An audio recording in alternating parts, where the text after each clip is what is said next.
नमस्कार बच्चों, आज हम चंद्रकांत देवताले इन्होंने ये पाठ लिखा है यमराज की दिशा, पाठ 16 अपन पढ़ेंगे। पहले अपन चंद्रकांत देवताले जो कवि हैं इनके बारे में जान लें। जो चंद्रकांत देवताले थे उनका जन्म सन 1936 में गांव जोलखेड़ा, जिला बैतूल, मध्य प्रदेश में हुआ।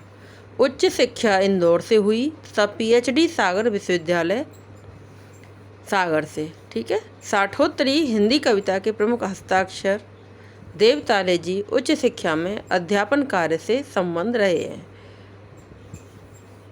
देवताले जी की प्रमुख कृतियां हैं हड्डियों में छुपा ज्वर, दीवारों पर खून से, लकड़बग्गा हंस रहा है, भूखंड तप रहा है, पत्थर की बेंच, इतनी पत्थर रोशनी, उजाड़ में संग्रहालय आदि। देवताले जी अनेक पुरस्कारों से सम्मानित हुए। माखनलाल चतुर्वेदी पुरस्कार, मध्य प्रदेश शासन का शिखर सम्मान पुरस्कार और इनकी कविताओं के अनुवाद प्राय सभी भारतीय भाषाओं में और कई विदेशी भाषाओं में हुए हैं।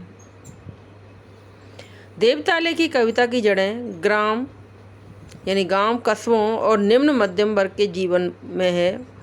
उसमें मानव जीवन अपनी विविधता और विडंबनाओं के साथ उपस्थित हुआ है। कवि में जहाँ व्यवस्था की कुरूपता के खिलाफ गुस्सा है, यानी व्यवस्थाएं अच्छी नहीं है, उसके खिलाफ यानी उनके विरुद्ध उनको गुस्सा है, यानी वो उनका विरोध करते हैं।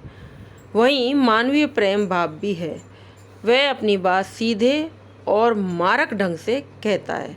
मारक ढंग का मतलब ये है कि जैसे किसी को मारने वाली स्थिति हो जाए, यानी अपनी भाषा में इतना कुछ कह देना कि सामने वाला अपने आप ही पानी पानी हो जाए, तो मारक ढंग से कहता है। कविता की भाषा में अत्यंत पारदर्शिता और एक विरल संगीतात्मकता दिखाई देती है।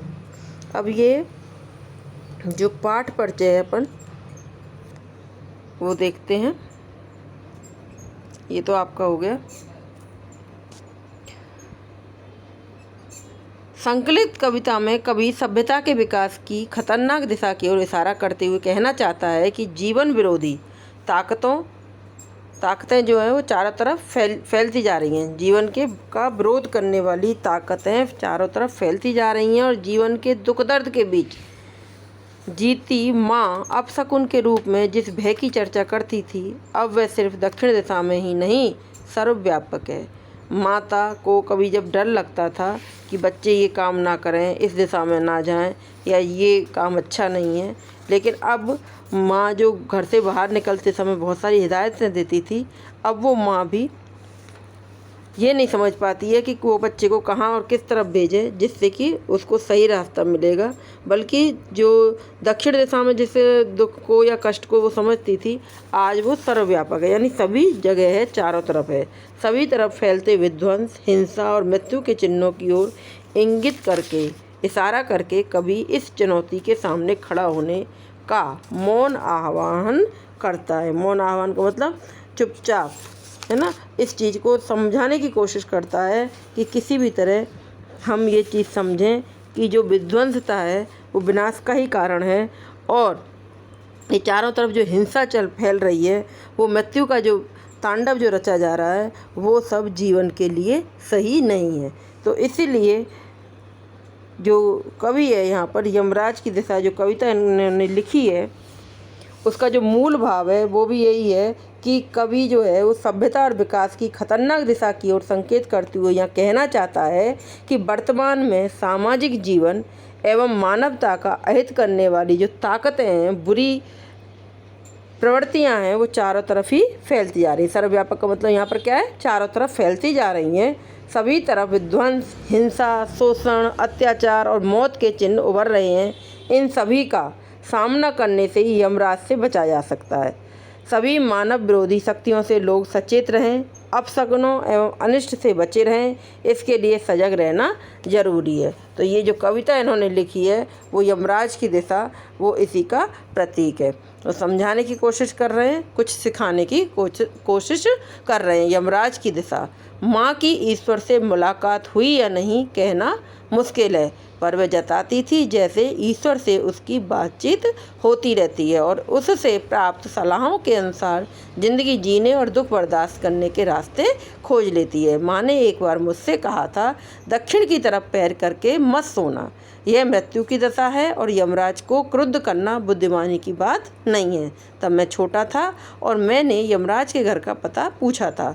उसने बताया था, तुम जहाँ भी हो वहाँ से हमेशा दक्षिण में, देखो पूरब, पश्चिम और उत्तर और दक्षिण 4 दिशाएं होती हैं। अपने बड़े बुजुर्गों को आपने कहते हुए सुना होगा, दक्षिण की तरफ पैर करके मत सो, दक्षिण की तरफ मुँह करके खाना मत खाओ। तो ये जो शुरू से जो एक परंपरा सी चली आ रही है, अब इसको हम चाहे इस चीज़ से माने कि बड़ों की सोच है या सचमुच ऐसा कुछ है, ऐसा जो भी है, लेकिन माँ हमेशा यही कहती रही कि दक्षिण दिशा की तरफ करके मत कुछ करना। तो माँ की समझाइश के बाद दक्षिण दिशा में पैर करके मैं कभी नहीं सोया। कभी कह रहा है कि मैं जब से मेरी माँ ने मुझे बताया कि चाहे वो अंधविश्वास में ही कहती हो चाहे सचमुच कहती हो, लेकिन जब से उन्होंने कहा कि दक्षिण की दिशा में पैर करके नहीं सोना है तो मैं कभी भी नहीं सोया। और इससे इतना फ़ायदा ज़रूर हुआ, दक्षिण दिशा पहचानने में मुझे कभी मुश्किल का सामना नहीं करना पड़ा, क्योंकि बचपन से सिखाया गया था। तो मैं जहाँ भी रहता था मैं वहाँ से दक्षिण दिशा की तरफ ऐसा मैं नहीं करता था। मैं दक्षिण में दूर दूर तक गया और मुझे हमेशा माँ याद आई। दक्षिण को लांघ लेना संभव नहीं था, होता छोर तक पहुँच पाना तो यमराज का घर देख लेता। पर आज जिधर भी पैर करके सो वही दक्षिण दिशा हो जाती है। सभी दिशाओं में यमराज के आलीशान महल हैं और वे सभी में एक साथ अपनी दहकती आँखों सहित विराजते हैं।